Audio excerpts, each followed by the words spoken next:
campaign. So Great America is going to be the resource that's going to help do that. We hired one of your good friends, Ed Rollins, to be our lead strategist and co-chairs. And just today we released a number of co-chairs from around the country.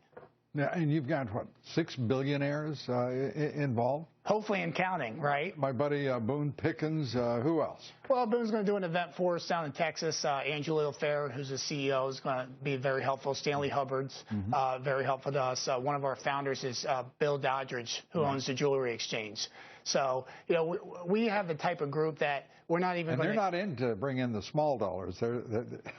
They've got a different job. Sure. They're into, you know, certainly trying to... We're going to have to go give air cover as well as some ground cover. But, again, what's unique about it is Donald Trump, for being a multi-billionaire, is still a grassroots guy at heart. I mean, the grassroots is with him. So we shouldn't ignore that. So we got to try to do some things and be smart with our spending. And we really got to try to spend it like 8 gubernatorial races. There's going to be 8 to 10 states in this election in which Donald Trump can win, even turn purple into red and even blue into red.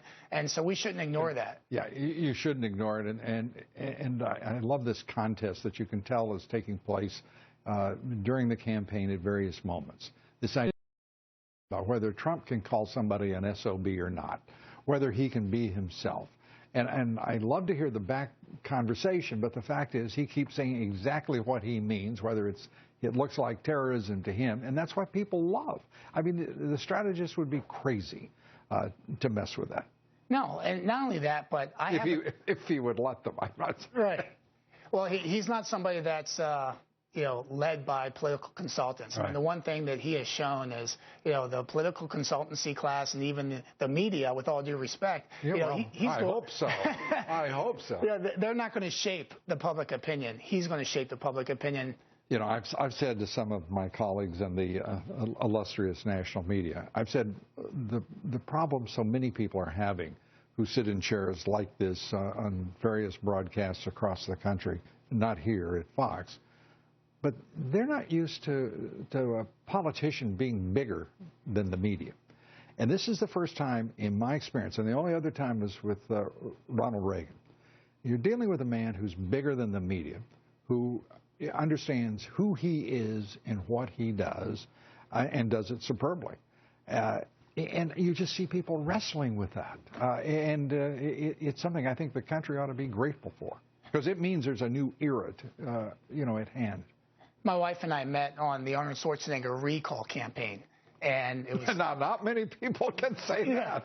And the 3 months of it was just phenomenal. And just like you said, he was almost larger than life, larger than the media. Yeah. And he was able to bypass a lot of the, you know, really superficial things that sometimes, unfortunately, come out from the media or even opposition. So, you know, Trump's in the same boat, and I think this is going to be a movement campaign. People love the fact. I mean, could you imagine in a presidential debate the moderator trying to steer it away from, you know, the real issues?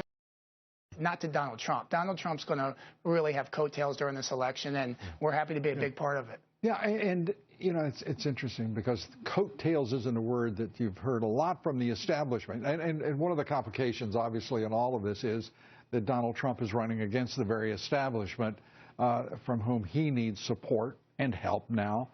So that's going to always be, I think, an interesting dynamic, the relationship between the establishment and Trump himself. But I just can't imagine. He would not have a powerful influence down the ticket. I know the conventional wisdom is the opposite right now with the establishment GOP, but what the hell have they been right about anyway over the last 2 cycles? Well, I don't know about that, but in 2000... Well, I do. I just told you. Well, because you know more than I do. Eric, we got to Thank you so much for having me. It's great to have you here. Good luck, and we'll talk.